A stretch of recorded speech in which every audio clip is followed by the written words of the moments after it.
Hello and welcome to Full Disclosure, a podcast project conceived entirely to let me spend more time than I'd ever get on the radio with interesting people. Sally Lindsay, welcome. We did spend some time on the radio recently, and I took the opportunity to invite you on to Full Disclosure. I know, I'm very honoured. Don't be daft. I think it was the only subject after listening to you and being a big fan. And thank you for the Brexit years, by the way. It kept me sane. Yeah, that went well. That went well.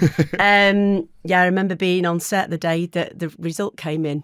It was awful. Anyway, I just rang in because it was a subject I thought I knew everything about, and it's about the lack of working class voices, and it's in British media and especially actors and writers, and it's true. And I knew you cared, but I didn't realise, and we'll work our way towards this. I didn't realise that as you have used some of your success to actually put your money where your mouth is, so to speak, and to actually try to redress some of that. Yeah, balance. In the projects I do now. Yeah, definitely. Yeah. We'll begin at the beginning, which is in Stockport. Whereabouts in Stockport? Well, it's actually in Manchester. I was born in St Mary's in Manchester, and then we moved to a place called Burnage. Okay. Where, Oasis country. Yeah. Well, I went to the playgroup with Liam. Did you? Yeah. Is that a scoop, or have you talked about that before? My brother-in-law played with him for many years after that. But yeah, no, it's a scoop. Yeah, there we go. We've only been on for 1 minute. We've already got a showbiz story. Cake, yeah. And, so we lived in Burnage around the corner. Can say, mate, it's similar age. And we're similar ages as well, aren't we? Yeah. And then we moved to a little better area, and then we moved back again. It was all to do. My mum and dad had quite a fiery marriage, let's put it that way. So we tend to move around a lot. And quite an interesting job. Sometimes I read things when I'm researching for interviews, and I think that's almost certainly been corrupted by Chinese whispers. But it says here that Barbara and Tony, your mum and dad, used to run a nightclub next door to your house. Yeah, this is absolutely true. Well, it's not my house. Well, it is still my house. I still own it. But so basically, my dad had a business, and it was, and he wasn't the best businessman in the world. And he was a bit of a working class hero, my dad. He was in the pub a lot. We didn't really have a great relationship, to be honest. And there was a lot of arguing at home. But anyway, he managed to had this business in construction. And I think he did his best. But his best, unfortunately, didn't work. And we had to flee in the middle of the night from this little house because of the bailiffs. Good Lord. And his friend got him a job in a nightclub round the corner. So we were put in the back of this car, me and my brother, and we went to this nightclub. And all of a sudden, we lived in a nightclub. And, I mean, it was brilliant. We absolutely loved it. We always shared a bedroom, me and my brother. Fortunately, we're still best friends, but up until being 15, it's ridiculous sort of working class hero stuff. But we shared a bedroom in this nightclub, and ridiculously, it was designed where the nightclub was at the top and the bedroom was at the bottom. So constantly we were going to sleep with, the sound of Duran Duran blasting down it was crazy. I mean, it was a crazy time, but we got an income and we were safe.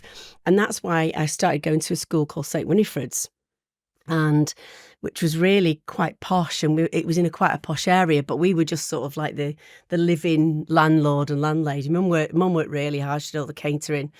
And then eventually he managed to mess that up as well. So we ended up moving to Gorton, which is not that salubrious, right. But my mum fibbed addresses to keep me in St Winifred. So I had quite a schizophrenic childhood, really. You've described yourself as a studious child. Yeah. You loved the library. Is that are you rebelling against some of the chaos in the background by being quite... Oh, absolutely. Yeah. I think even when Stable. You're looking for stability. Stability. And I think even when I was... It was really weird, James, my childhood, because there was a lot of arguing at home. There was a lot of shifting about. But I had a brilliant sort of family around it. Yeah. So cousins, my gran and granddad were brilliant. And ironically, the EU gave him passes. He was a labourer on the railway, my granddad. And the EU, when it opened up, we got passes. So you could use the train anywhere around Europe. So as a working class kid from Gorton, where they filmed Shameless, by the way, this is where I originate from. I went to Italy on the train. Wow. Now, can you imagine going to Italy on the train in the 80s, not knowing a word of French or all the other countries you had to go through. And my gran took a freezer bag, and we survived on this freezer bag for nearly 24 hours before we got to this. And it was always the same place, Alassio. All the places we could have gone. My granddad wanted to go to this one place in Alassio.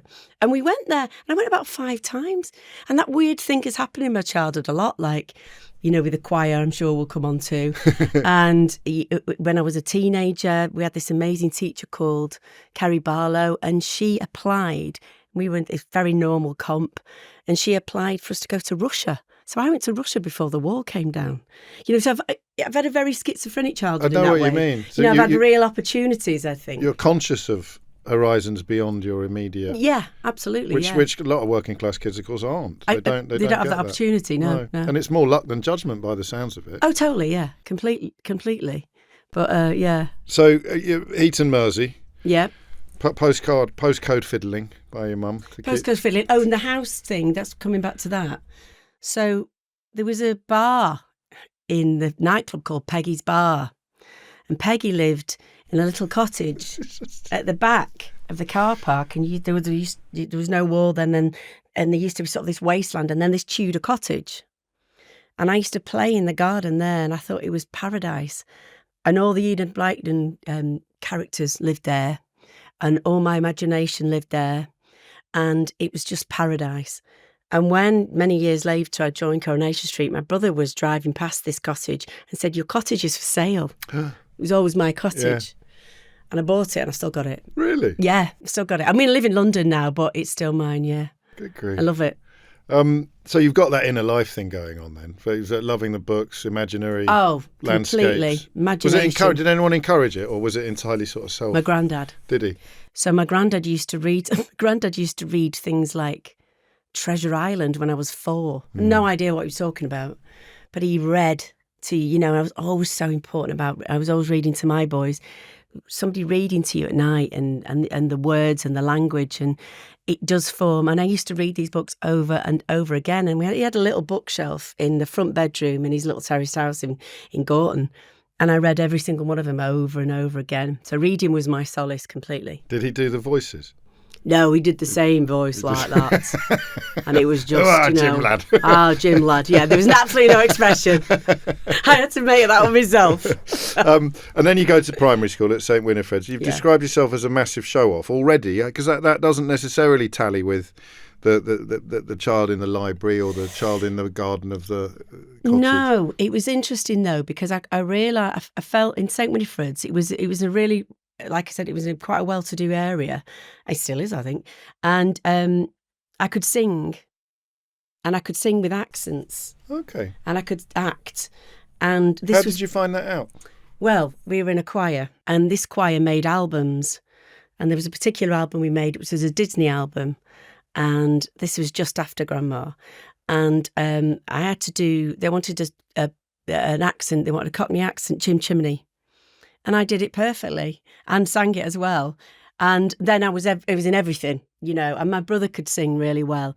And it was a brilliant sort of escapism for me, the choir and acting and that kind of. So I never thought in a million years anything would come of it. Not in a million years, right. But it was a brilliant escape for us. And it's another pigeonhole busting experience, isn't it? So how did that happen? How did this little primary school in Stockport have the capacity to record albums and make records? It's an unbelievable thing, and it's a media dream really, because I have been on the television 25 years, so it's a media dream when people find that out. Basically what happened was there was a song called Matched Up Men and Matched Up Cats and Dogs by Brian and Michael. Yeah. Now our choir had won a thing on the Songs of Praise. Do you remember the Songs of Praise on a Sunday afternoon? Yeah. So they'd been on Songs of Praise, and they were chosen, I think, by Brian and Michael because they were around the corner. There's some connection with our music teacher, Terry Foley. He was amazing. And so then another song came in. Now, I don't know whether they'd written it, but they wanted a choir to sing it. It's like a novelty thing, do you remember Grandad? And I think it was a couple of years after that. And it just went mad. So I was chosen to be in the choir. I was actually Dawn's stand-in. I was still in the infant school, and I was brought up from the infant school because I had a tiny little voice. And my brother was on the choir because he's always had this amazing voice. Right. So we were in this choir, and it was 30 of us, and we did all the telly programmes.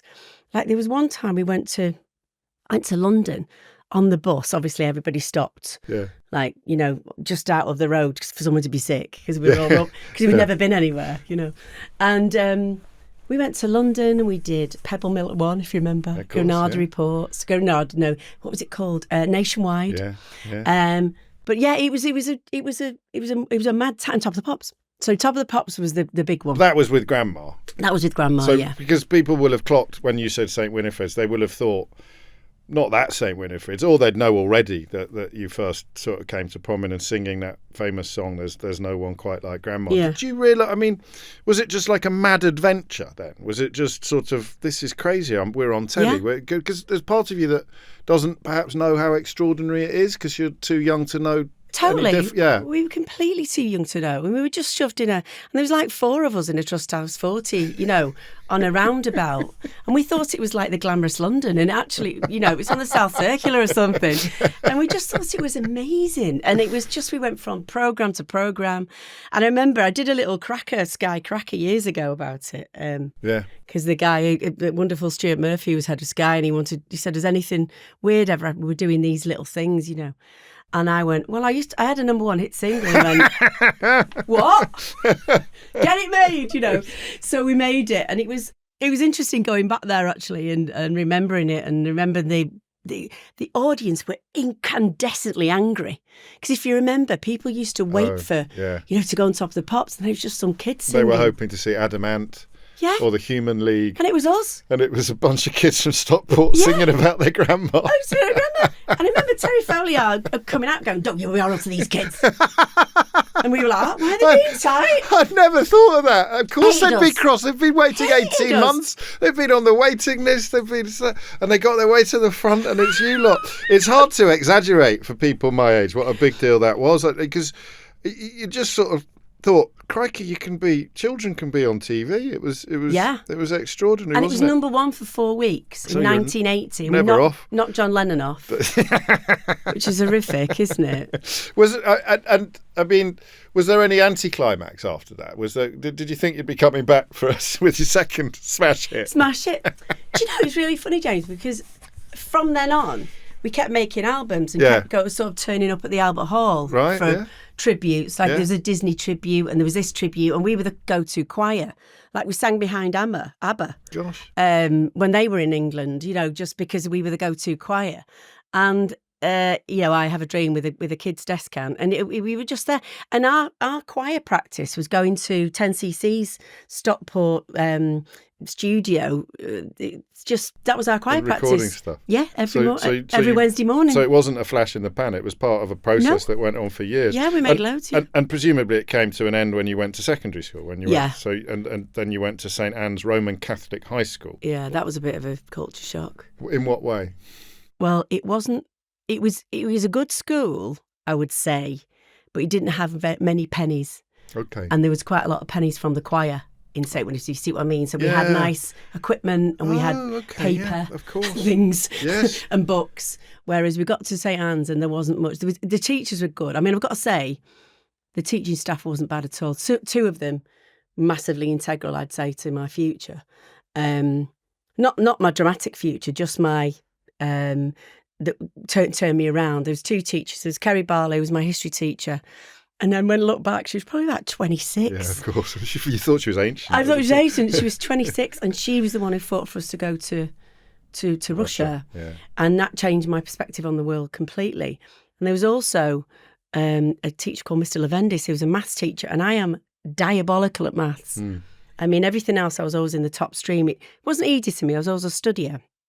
But diabolical, and I knew a way out. I had a way out. It was education, and I knew I wanted to go to university even halfway through my comprehensive, which is very unusual for people who went to that comprehensive school, let's say. And the thing that was stopping me was maths. I was in the bottom stream, and Mr. Levendis looked at my IQ when I came in, and he put me right in the top stream, and I was absolutely sort of protesting against it. I went, I don't know what I'm doing. It's like a knitting pattern. It's like, I don't know what I'm seeing. And he used to open the school. You could never do it nowadays, but he used to open the school in the morning. There was me and another student who he'd brought up because he'd seen our IQ.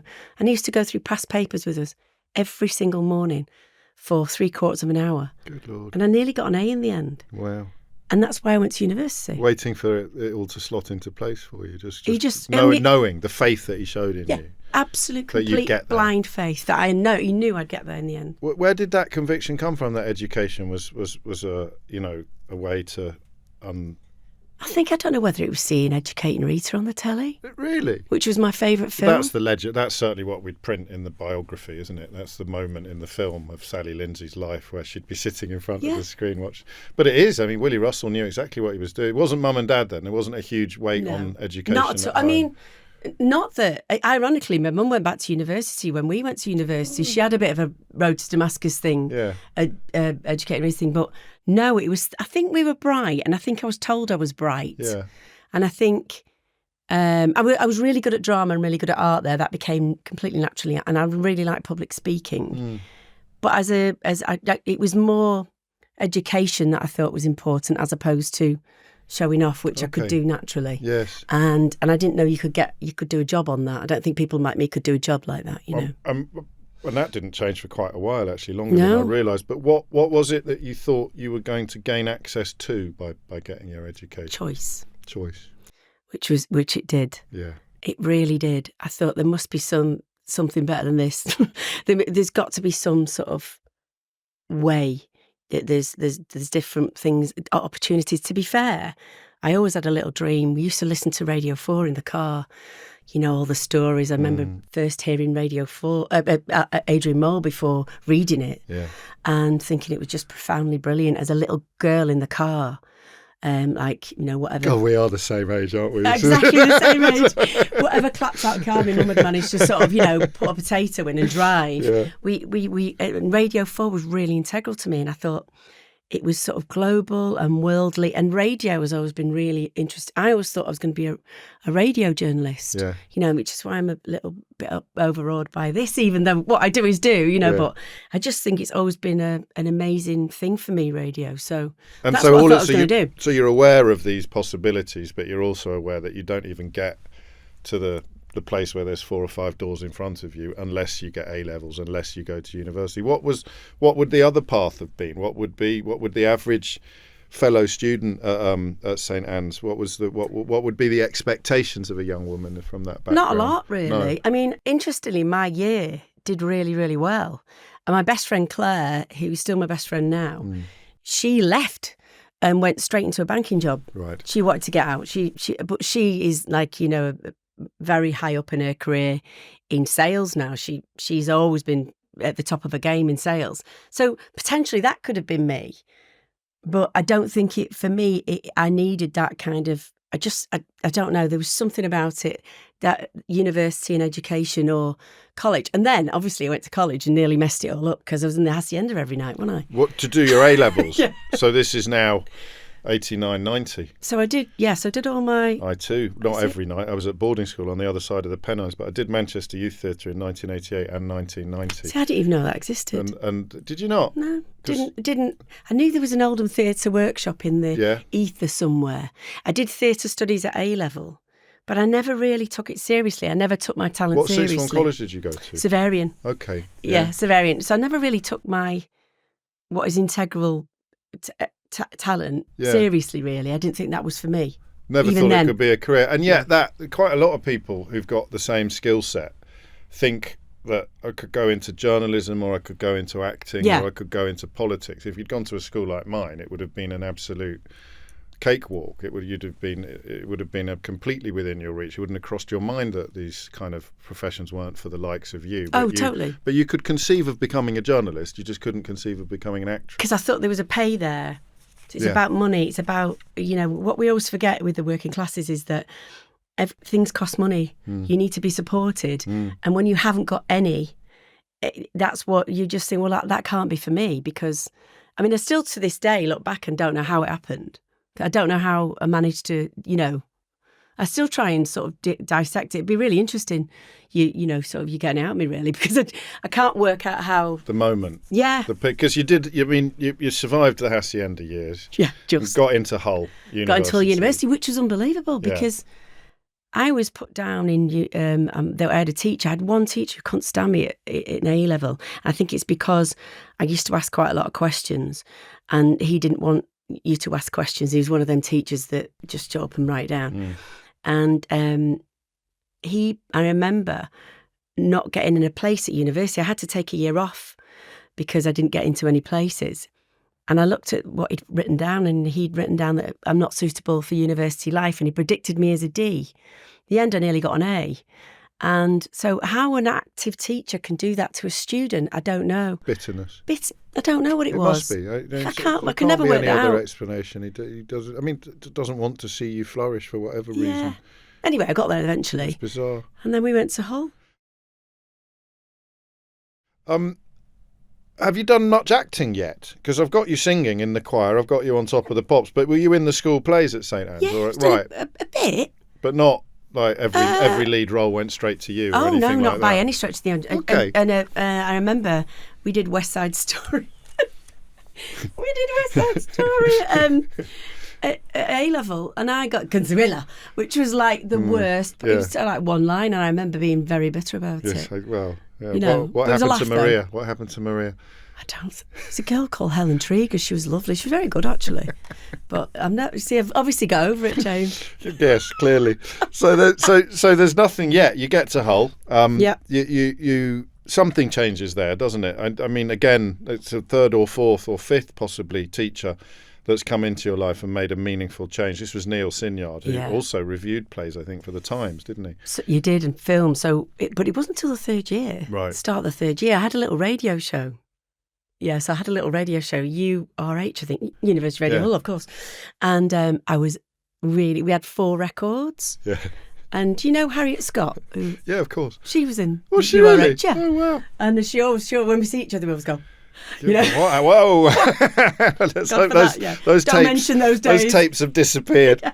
And I was sort of still trying to put my voices together and send out to local radio, but everybody still talked like that at the time. Oh, yeah. And there was one voice, it was Terry Christian, that was it. There wasn't any, not that I heard, that sounded like me, because I've never lost my accent. And people don't realise that. Terry's been in that chair. He's done Full Disclosure. Yeah. And again, for our generation, it's easy He's mind-blowing, groundbreaking. He really was a pioneer. Doesn't get the credit he deserves for doing precisely what you've just described, bringing a broad, unapologetic regional accent smack into the middle of mainstream broadcasting. Absolutely. And that was part of some of my rejection letters. We don't need a female Terry Christian. Whoa, I remember saying once. Really? We don't think we're ready for that yet. And I was like, okay. So you were quite driven then. I mean, you were sending off. Really driven, really driven for radio, because I thought that's where I was going to go. And then it was completely by accident, the acting bit. So what happened was, I was in the third year, and there was a lovely fella called Charlie Pickerel, who was terribly posh, and he was from some tiny little hamlet somewhere. He was lovely, and I really liked him. I was in halls with him in the first year, and I taught them all to cook. They have no common sense, these kids. God love you, from boarding school. I remember there was one fella who put tea bags in the kettle, and I remember thinking, oh bloody hell, these poor kids, they don't know what they're doing. We can run an empire, but we can't make a cup of tea. Telling them how to make a pasta, Anyway, so. I had a lovely time at university. I was considered quite quiet. I felt I was a bit out of place because everyone was so posh. And I remember the old Polytechnics, being on the other side, thinking, I think that's my tribe. Okay. I think I'm in the wrong place because everyone's really posh here. But we had some brilliant times. I remember going to somebody's 21st, and Michael Heseltine was there. Really? I remember going, okay. Because I was like the comedy northerner, the act, the token northerner. See, we do know one, unlike Rishi Sunak, Yes, he doesn't know one. No, I don't know one. We must know one. So I think I was that, really, which I was quite happy to play. I didn't mind playing that part. Did you never think about changing your accent a bit for the radio? Did you think, because you could do it, clearly? Oh, yeah, definitely. But no, I didn't, because I was quite happy in I've always been quite weirdly happy in my own skin. Yeah, clearly. And I felt I'd have to do that all the time then. I thought that would be an effort, wouldn't it? Yeah, that's true. Because I'd not been to drama school or anything. So anyway. So you're in your third year. Charlie Pickerel. To me, they were doing Arthur Miller's The Crucible, and they said somebody's dropped out. And I said, God, what is it? And he just went, it's the drunk witch in the, God knows why they came to me. It's the drunk witch in the prison. And I went, all right. And I remember It's pretty life-changing for me. Yeah. Going to the rehearsals, trudging up the Beverley Road in the freezing cold. And it was like a one-sided football team. Everybody was getting together and doing their absolute best for this performance. And it was like, I remember just couldn't wait to get there every single week. I couldn't work twice a week it was. Yeah. And I did a little part, but I could be part of it. And the passion that was going on in the room and this performance. And I'm thinking, oh, this is amazing. And I loved it. And then I auditioned for the next part. And it was Christopher Hampton's Liaison Dangereux, the Glenn Close film people will know. And I got the main part. And I remember getting the main part. And to this day, James, it's never been as good as that one. Every part I've ever got, all the millions of parts, because it was just amazing. This character was just fantastic, and lines and lines. And I remember being called by this girl. I can't remember her name. I'm really sorry if I can't remember her name. She said, "Oh, we've chosen you," because everybody was really upset because they'd been in the Drama Society for 3 years, and I got the main part. And then that's when Neil came to see me, and that's when my life changed. And that was your tribe, not the Polytechnic, but the company, the theatre company. The actors, yeah. It was the actors. And they always have been since then. Ever since? Yeah. What is it? What is it that actors are... bridges all of these other divides, these social divides and these class divides and these... Actors, so I remember there's a brilliant producer once said to me, actors, I think they've got a gene missing. Because you'll say to an actor, you say to a normal person, okay, could you take your clothes off and walk that way, and then can you kiss him on this side of the head? You would probably punch someone, whereas I'd go, okay, what emotion would you like for me at the start? So I would say, which way, or how much, we wouldn't even question it. Yeah.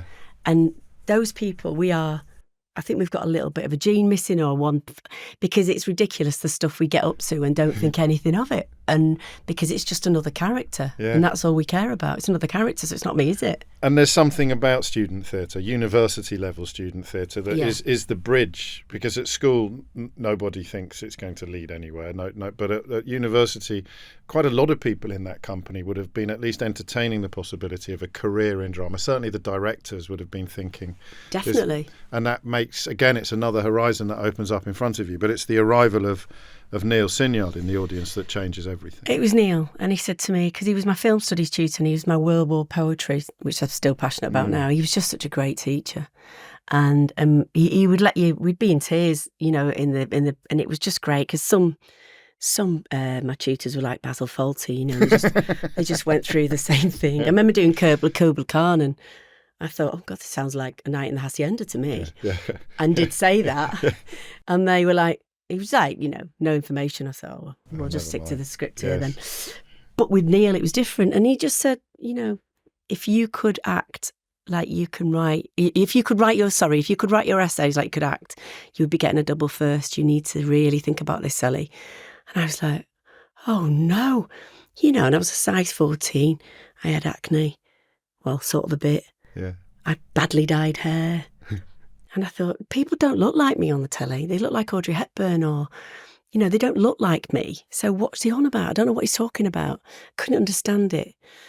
So I rang my only mate, and he's a friend called Sean Canning. He's still a friend now. And he's a big choreographer now, but he was a fledgling sort of dancer. And he's the only mate in the pub that I knew that was a performing person. Yeah. And I said, and he went, there's a little drama school starting at home. Maybe you could apply to go there. And I went, but I haven't got any money left. All my grant's gone. Yeah. He went, well, and that's where I went. And I'd worked 3-4 jobs. So to do it. So if one of these radio stations had come back and said, we are looking for a female Terry Christian, you'd have gone down that road. Yeah, definitely. Until this third year. Because I didn't know I could do it. No idea I could do it. Why did you have so much faith in him? Why did his say-so land so heavily on you? I think probably because he had such great taste. And if he's writing for the Times, he must know what he's talking about. Yeah. And, I just thought, not that I didn't believe in myself and anything else. I just didn't see myself in that role, I suppose, really. I didn't see myself. I thought actors looked differently from me and sounded different than me. That's a bit odd, isn't it? I mean, I understand where you're coming from, but it's certainly in telly, it's not really the case that everybody looks like. No, not at all. But when you think about it, if you look at sitcoms in the 80s, James, they did. Yeah, you're they're right. all Felicity terribly. Kendall They're all, yeah. fresh fields. They're all that. Yeah. And that was my thing. I loved all that. Apart from Carry On films, which I love, and Coronation Street. That was it, really. I didn't think. So where would you go? Where would you I fit go in? I just didn't see. You got John Godber in Hull doing theatre, doing stuff. That... Even then, I didn't equate. I didn't equate. I didn't make that connection for a long time after. So I hadn't and I thought I knew a lot, given that we're the same age, and that I had a lot of my formative experiences in Manchester around this era. Yeah. I'd never heard of the North Cheshire Theatre School. Oh, no one had. No. And it only lasted for 5 years. Well, that'd be why. I mean, there's literally me and Ali King, who's in Coronation Street now, that were trained there that have ever worked, I think. But it was the guy it was David Johnson, and he was the guy who set the Oldham Theatre Workshop up. Right. And he had a go at doing adults. Okay. Which, yeah, not particularly successful, was for me, because all I did was pick the parts I wanted out of it, because I'd been so good at education. I thought, well, I need to know how to breathe. It's Jason Manford's gagging it. Yeah. I'm good at breathing. But, but I learned how to breathe properly, to project, or just the basics, how to conduct myself in an audition, those things. And I picked the parts I wanted out. And then I literally went round the corner, and there was this local agent, and I think he looked after Ricky Tomlinson and Bruce Jones. Right. Yeah. And I knocked on his door. He lived in Heaton, Mersey. And he had loads of dogs. And I remember opening the door, and it just stack of dogs. And I remember going, I'm an actress, and I want you to, I don't know, I've got the balls for it. You're fearless, aren't you? Fearless, aren't you that age? You don't care, do you? And I said, I'm an actress. I'm trained. Yeah. And I would like you to and he went, all right. And I gave him some pictures, and that was it. And then I just tried my best. I tried for everything, and I went for everything. But the one that was I went down to London with my last 40 quid, which I said on the radio the other day to you. And it was an open audition, and he'd sent the wrong picture down. So he sent a picture through fax. So on the fax, it looked like I had this tiny little face and dark hair. Right. And then so I guess it's a negative almost. Yeah, because they were rubbish, weren't they? And I turned up, and all these tiny, probably like 5'8" little girls are coming out the Strand, and me, massive big blonde doofus. It's like one of these kids is not like the other one. And I was like, I've just literally wasted my last 40 quid. I thought, right, anyway, I'll just be funny. So I did it, and I got the job. That was in... It was a thing called Girls' Night Out by Dave Simpson. He was like integral in. He was in Emmerdale Create. He's one of the founder members of that kind of. So that's a proper job and huge quite job. A big job. Massive job. So what are you now? 23, 24? No, I'm 20. Yeah, 20. Yeah, 22, 23 now. Yeah. So it happened. And what's interesting about this is this combination of thinking it's not for me, but an almost contradictory confidence to knock on that bloke's door, to come to an audition, to not walk away when you see that all the other people auditioning are a very specific type. You've got this weird mixture of... Oh, I'm terrible. It's nice. I'll be the one who, when I think about it, I'll be the one who go, oh, I don't know about that. And then I'll go, what do they know anyway? Yeah. Constantly, that's what's going on in my head, like a dialogue. Like a devil and an angel going, that's driven me all the way, like massive insecurity, then going, hang on a minute, what do they know? It's crazy, isn't it? Where was Girls' Night Out on? Everywhere. I felt like a rock star. Did it? So it was in the days where you didn't have to be on the telly to get a lead. Yeah. So it was like it was 8 of us. No, I'm lying. Yeah, 8 of us. And everybody had a really brilliant part in it. And it was great. I did it far too long. I did it for like 18 months because I've been such a great time. And also because you were presumably worried about what happened next. Or exactly, where do I live? Jumping where do I go? out into the... Yeah, where do I go? Between it's decent money? It's £400 a week, which is what they're still on now, I think, in some shows. Which is a disgrace. Yes. But yeah, it was £400 a week, which was loads of money, which meant I could save up. It was amazing. And I loved it. And I saw every place in the country, every theatre in the country I played nearly. And you're thinking, this is it. This is what I want to do. This is it. And then I was like, then a little bit of ambition came in, and I kept watching. I had this bed sit with my ex-boyfriend in Chester, bizarrely, and I was temping because that's what I did before. Yeah. And I remember looking at the telly, and it was sort of the rise of the northern drama. Yeah, of course. And I remember thinking, why am I not doing that? And I rang my agent up going, well, I'm not auditioning for that. I should be doing that. So I changed agents to Melody, who I was with for nearly 20 years. I was with Mel, very loyal, Mancunian agent. I loved her very much. And that's it. And then she started moving stuff. And that was it, really. What was the first thing you went up for? What was the first thing you got? Was it the Royal Family? Yeah. Do you want me to tell you the story of that? Yeah. She put me in a showcase. Right. And that's like people come along and watch a bunch of performers on stage. And the time, there's some really massive, I mean, now, Mancunian TV industry is off the scale. There's like 7 or 8 units working all the time. It's fantastic.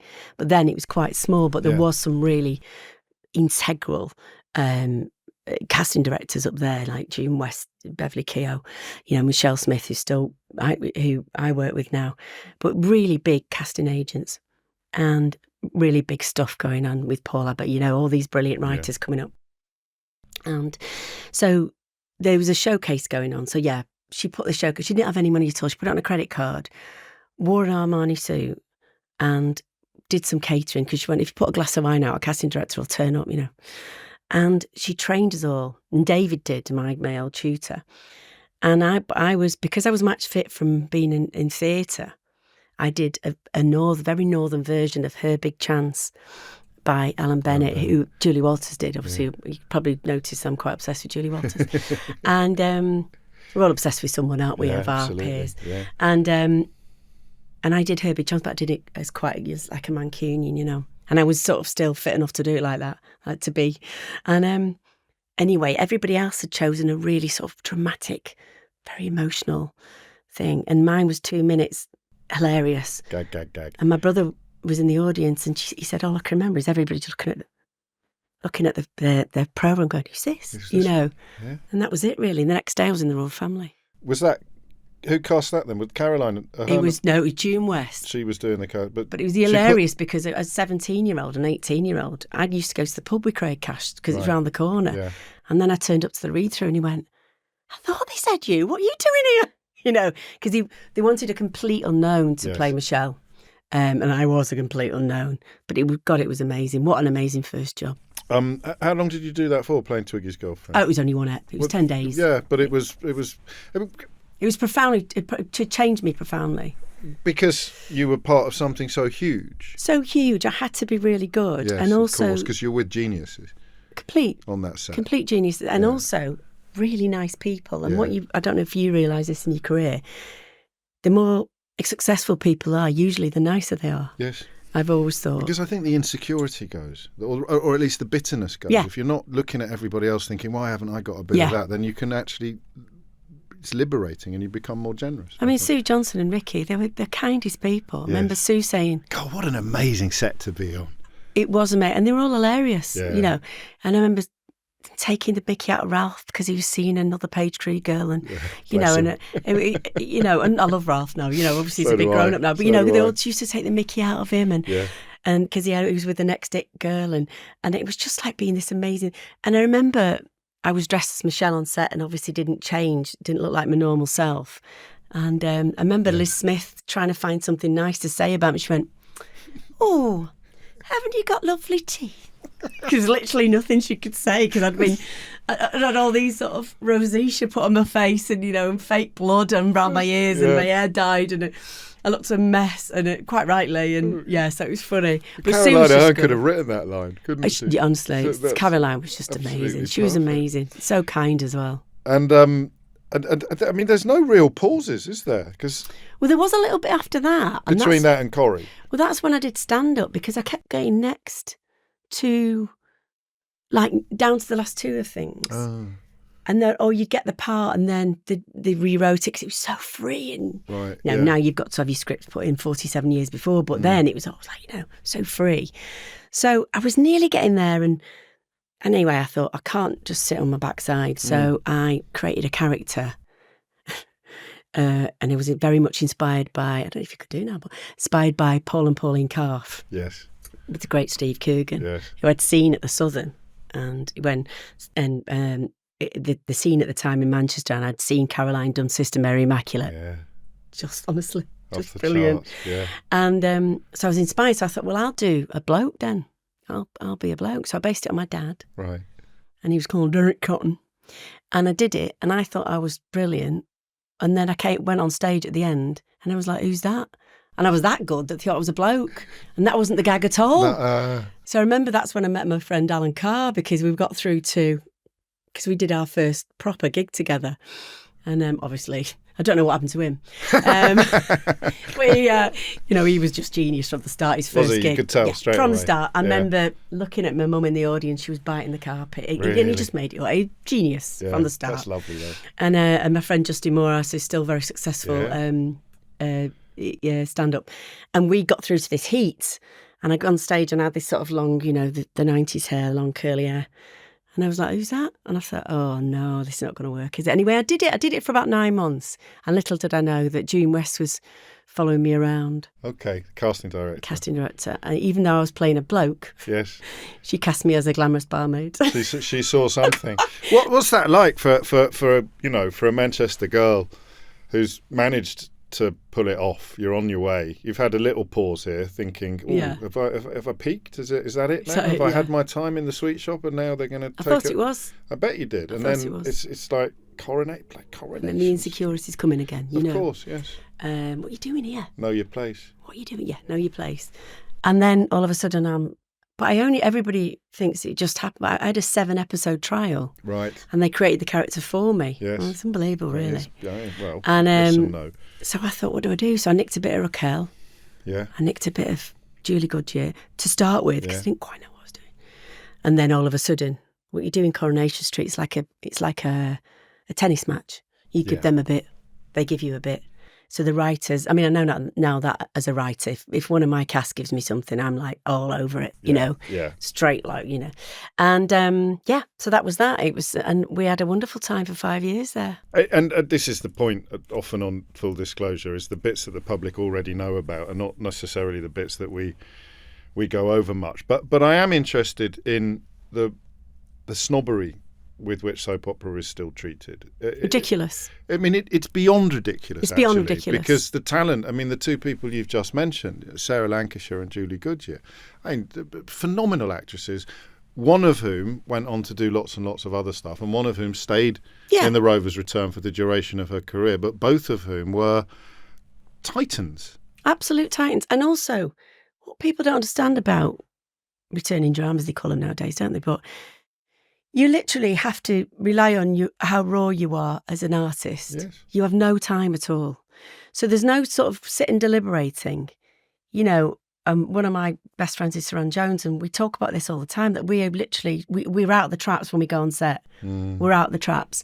And we always finish early because of that, because we don't sit and ponder our existence. Right. Yeah. It's done.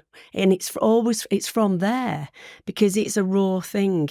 And any actor that's worked on a soap, I will hire an actor that's worked on a soap over someone else, and that's a horrible thing to say, but I will. It's not. It's like saying someone who did rep in the 50s. Yeah, exactly. We won't. You get any messing out of them. They turn up, they know the lines, they're on it, and it's because of this rawness they've got, and it's such a talent. There's so many people went through Coronation Street and thought it was beneath them, and then they were gone.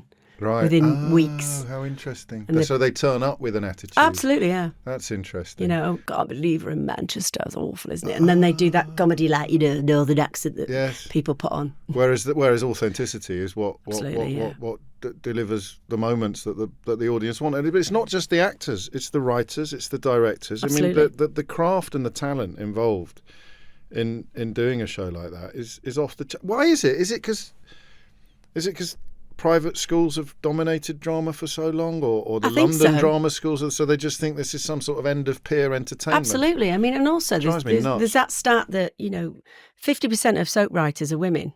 When it gets to mainstream television, which I love, it's 14%, James. Is it really? Yeah, and that's horrific. And it's because this bloke doesn't know this bloke, and didn't go to that school. And I remember when the Oxford and Cambridge boys tried to write an ep of Coronation Street, and God love them, and they'd write in this sort of strange sort of vernacular that even my granddad didn't. Well, I don't even think anybody ever did. No one ever spoke. Goes to the foot of our stairs, and There was one time I remember Cy Gregson, he won't mind me saying, we were told to stick to the script. So he did. Right. Because he had a photographic memory, Cy. So he could stick to the script. And it was so ridiculous that they had to go again. So... Making the changes that he wanted to make, so it didn't sound... Yeah, ridiculous, yeah. 5 years. Yeah. You announced you'd be leaving, didn't you? I did. And then the next job that you had lined up fell through, I think. It did, yeah. It was meant to be a comedy with Peter Craig, and it all went horribly wrong. And then the crash happened. So I was literally back down to the beginning. It was a really unfortunate time for me. I'm not saying woe is me, but it was quite a hard time. Well, the planets aligned in a perfect way for you with the rise of Northern, and then onto Corrie, and then the planets totally disaligned in a really unfair way. I mean, fortunately, I'd moved to London then with Steve, my husband. It was now. So I was quite... I had 2 children that I didn't think I was going to have, and Christabel and Curtis were 7 and 10 then. They're 27 and 30 now. So we had joint custody with their mum, and so it was a new beginning for me. Right. But obviously, I always wanted to carry my career on, so I went deeply into theatre then for a long time until I had the boys, actually. I mean, I did the odd bits of telly, but it was deep into theatre.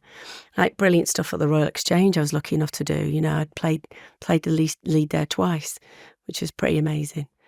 Did Mum and Dad come and see that? Were they around to... My dad did, bless him, but didn't quite understand. But then I had a stepdad by then. Right. It was sadly lost last year, Alan, and he was the biggest fan ever. Really? Yeah, he was brilliant. Al, I loved him to death. I love my mum very much, but he was brilliant, and he really encouraged me. I had him from being 13, and he just loved it all. He just loved it all. Thought it was fantastic. So he was there, front row centre, and he was a big fella, everywhere with my mum. Yeah, clapping. So he was brilliant. So it works out, okay. I mean, you're doing theatre. In the back of your mind, you're probably thinking, I'd quite like to get back on the telly at some point. So you do what maybe people perhaps don't realise. They know now with the Madame Blanc Mysteries, but you come up with your own vehicle to get a TV gig with Saran Jones, which is Scott and Bailey. Mm-hmm. But you're not in it. No. So what happened in this time, I developed something with the brilliant Sarah Hooper called Mount Pleasant. Yes, I'd also developed something called Scott and Bailey with Sally Wainwright and Sarah Sram. And then also I'd partaken in fertility treatment, and everything happened in the same week. That's a lot of plates that you've got spinning. So in the same week, I found out I was pregnant. Mount Pleasant was commissioned. Right. And Scott and Bailey was commissioned. Couldn't make it up, could you? So something had to go. Well, ITV didn't want to wait for me, unfortunately. But the brilliant Stuart Murphy from Sky, he did wait for me. He not only waited, he waited a year, and he waited for... This is a man, he waited, and it sounds awful, like you're all terrible, but this is a man in television, and he waited for a woman for not only 9 months, another 5 months. So I went back into Mount Pleasant when the boys were 5 months old. Right. Don't worry, it was quite difficult, but we'd all moved. Sure. I had a big, and that I'll never, ever, ever, ever be able to pay him back for that, because that was it. I was back on then. Yeah. Back in the game. And you haven't looked back? No.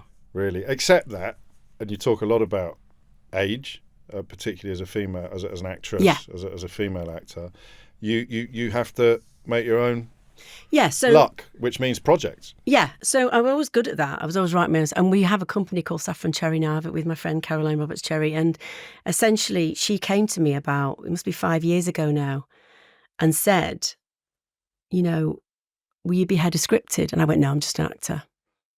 And she went, you're not just an actor. I really want you to be part of this. And I was like, what do I know? And it took me about 6 months of meetings, and it's a door you can't go back through. So once you know what your worth is and know what you know, you could just go, God, why did I put up with this shit for so long? Being patronised on Zooms, being told, no, you don't do that. Especially as a woman in the industry, especially as a northern woman in the industry. And it's so empowering, and so we've had the company for, and I've shared Madame Blanc with Clapperboard, who are brilliant, and they're blokes, they're nice. They're all right. But we've shared Madame Blanc with Clapperboard, and we've got so many other projects that we have I've either created or developing, I'm script editor on, or so that's where I've gone really. But I really love producing and creating stuff, and I love writing. I love writing Madame Blanc with Sue. It's brilliant. And it's a very woman-heavy cast. It is, yes. Is that deliberate? Is there a chicken and egg thing going on here? Yeah, I mean, I'm not the type to push the envelope. No. But I am secretly. Okay. So in Madame Blanc, you'll notice there's lots of gay relationships in there. There's lots of, I love the fact that goes under the radar. Yeah. Because I get Les Dennis to play them. Yeah. But then you've got you've got people that probably wouldn't watch that. And there's 70% of women on it. Yeah. And there's a lot of women over a certain age. But because it's commercial television, what my dream is in television, James, is to make things look normal, because I believe who you love is the least interesting thing about you. My environment is I've got many gay friends, lots of friends in the LGBT community, and it's the least interesting thing about them because they're fantastic people. Yes. And I want to normalise that. Okay. And as a white working class woman in television, I can do that. I've got the ability to put that in a normal, so it becomes normal. So therefore we don't have to. So nobody in Madame Blanc has ever told the reason I am gay is because of this. Yeah. The reason, because it's the least interesting. You just are. I'm a human. It's normal. Yes. And that's my thing. I know it's not pushing the envelope. No, it is in a way. For a 50-year-old woman, it's the best I can give. No, it is. And I mean, some of the examples you've given that people won't appreciate that happened behind it, like when you were trying to get Scott and Bailey off the ground, executives couldn't believe there wasn't a bloke. There wasn't a male focal point. We were told what's the eye candy for the women. And me and Saran always said, it's us. Yeah. Women want to see women who look like them on television. I'd have thought that was obvious. It's not obvious. I remember being in a meeting years ago, James, where I went in with another brilliant writer, Marie O'Connor, and we'd written this thing about sisters. I've always pushed stuff. I've always tried to get stuff made. And the guy we were talking to, who remained nameless, went, "We've got something about sisters." That's fantastic. Have you? Okay. Oh, so that's closed that avenue down. Yeah. Cousins? I don't know. Cousins? Stepsisters? Why can we make it work? Oh, brothers, we can make it work then. Oh, I see. Okay. Oh, Lord. And so I mean, it's a lot different now, but still this writing thing is not on, So the women thing is different now, but the class thing arguably is worse than it was when you started out. For the reason you touched on first, which is needing to earn a wage while you're waiting for your turn to come. Because there's such low paid jobs anyway. Yeah. So how do you pay rent? How do you take a day off for an audition? Sometimes you have to pay for audition. Yeah. How do you pay 95 quid from Manchester to get down to an audition in London for a Mancunian part to go back up to Manchester again? Yeah. And it drives me insane because it's so unfair, and you're losing those voices. You're losing. I saw an interview recently with James McAvoy saying this, and I was so proud of him for saying it because he's in such a superior position. But, it's lovely, these very posh people who went to very posh schools being brilliant actors. But where are those voices going? And it was hard enough for me. Yeah. So how are they going to do it? And it really upsets me that we're going, and this anyway, let's not get into that. But the government totally dismisses the fact that I've paid 40% tax for how many years? Yeah. And I wouldn't have paid that if I hadn't been given those opportunities. It's so short-sighted to not educate your masses, educate your people. Get them paying taxes, they will. Well, you're right. You can get political if you want. Because, I don't know. Don't get me. Well, but the direction of traffic recently has been, even some of them have said it out loud, not just drama, but even doing a humanities degree, your English literature degree at Hull University. What's the point of that, they'd say? Because it can't immediately translate into financial But it does. results. Well, I know it does. But it absolutely does. That's our biggest export. The best actors in the world, undisputedly, are English actors and writers. And, obviously Americans as well. But, Sure. there's a bigger surface area there, we isn't punch there? way above our weight. For the tiny island we have. Yes. It should be number one priority to me. So what's your life like now? You've got actually, before we get on to that question, can we just talk quickly about Robin Asquith? He's in England at the moment, actually. I must get him on this, actually. I know I do, but I follow him on Twitter, and I've had the pleasure of meeting him a couple of times. We've exchanged. Mad as a box frogs, I love him. He is bonkers, but from his social media, I can tell that when you're filming Madame Blanc, you'd almost pay to have that much fun. I've always wanted that. We had that great... On Mount Pleasant, I learnt everything. And Coronation Street behind that bar. That if you've got a really lovely cast and you get on, you get the best out of them. Yeah. And the crew will give you 5 minutes more at the end of the day. There's no hierarchy on my crew. And, you know, we went with Bobby Ball, who sadly gone. He played my dad. We screamed on Mount Pleasant. And I've brought that kind of everything I learnt that onto Madame Blanc. And me, Robin, Sue, Stevie Edge, who I've known since Phoenix Nights, you know, we just scream laughing. Sue Vincent, you know, Alex Gormond, that's the main characters. We just laugh all day, you know. And Dermot Boyd, who's my director, he was on Madame Blanc. Sean Van Hales, he was on Madame Blanc, on Mount Pleasant. Mount Pleasant. It's a family, really. You can tell. And when anybody comes in, we're extremely friendly with them. They're always put at ease, and we have a lovely time. Because I don't understand why it's any other way, really. Why it wouldn't be? I hear of these stories of, like, you know, people storming off and arguing and not turning up to set, and I don't understand that. But and you mentioned Les Dennis, but also, of course, the late Paul O'Grady, popped up Tony Robinson, and they all have a ball when they're there. Oh God, I remember being on a boat with Paul in Malta, and he was. And he dropped his hat, and Jinder, who plays Simone, she's tall, unbelievable, like supermodel, dived in, he went, oh, I used to have legs like that when I did Pretty Polly. And they had like a 10-minute conversation about being a model, being a type model. I mean, that was Lily. Oh my God, I loved him so much. And Les, and you know, all these, I mean, to be honest, it's quite a, you know, low budget, so I literally ring people up and go, doesn't look it, but it doesn't. That's Sean and Dermot. Right. It doesn't. It looks great, but it is, you know, it's on the lower end.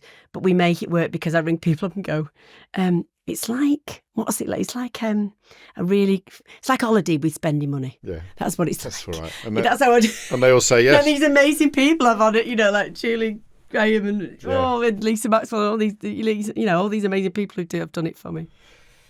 So what is your life like now? When you're not in Malta filming, you've got you're a production company boss, a mum, an actress. You're still looking at other parts, presumably, in projects that you're not making yourself. I'm still open to. I've still got an amazing agent. Yeah, still open to that. Absolutely, yeah. Always available for high actors. Yeah. Yes, of course. I have a shed at the bottom of the garden where everything works. So I run the company from there, and I write all the scenes from there. The boys are allowed in it at the end of school, but they're not allowed to touch anything. I've got 13-year-old twins, you see. Yeah. And my husband has his studio at the side of the house. So my husband's a drummer. And Steve White, yeah. Just like, you know, I know, amazing drummer. Yeah. And so we've been together 20 years now. Gosh. So, yeah, and I'm the most unlikely rock chick in the world. No, you're not. So that's us, really. Very normal family life, to be fair. Which brings us full circle almost, doesn't it? Probably more normal a family life than you had when you were 13 or when you were living next door to the nightclub, downstairs in the nightclub. I walk around my house and sometimes that little girl goes, is this mine? Oh. I can't believe it. Yeah. I still can't believe it, you know, and that's all I want for my kids. That's my you know, I think my biggest achievement is that they're safe and happy. Yeah. And stable. Yeah. Everything's stable. Here's a weird thing. I'm obsessed with when I talk to successful people in the public eye, I'm very intrigued by the concept of ambition. Yeah. And it usually crops up quite a lot in the course of the conversation. It hasn't cropped up at all in this one because there's a very natural rhythm to your life. Stuff's happened by accident. There's been moments of serendipity and luck. There's been ups, there's been downs.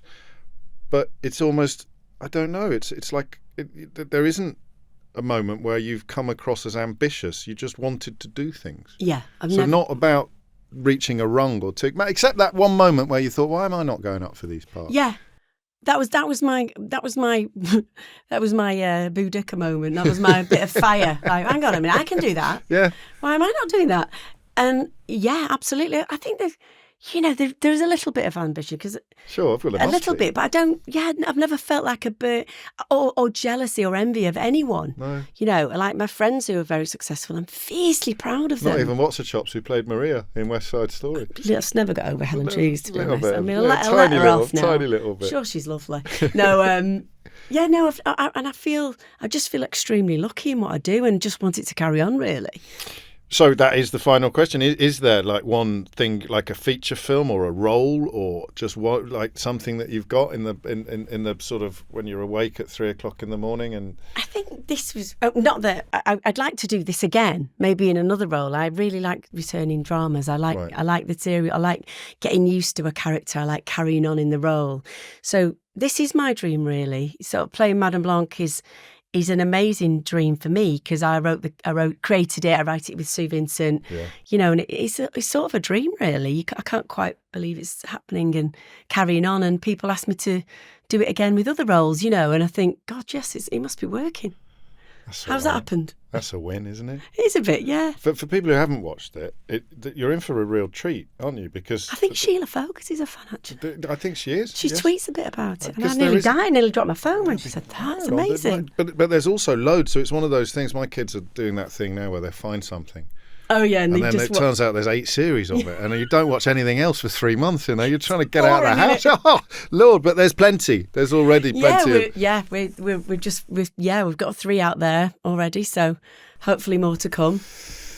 Well, hopefully. Sally Lindsay, thank you. Thank you, James. It's such an honour to meet you. Thank you. Don't be daft. That was my honour entirely.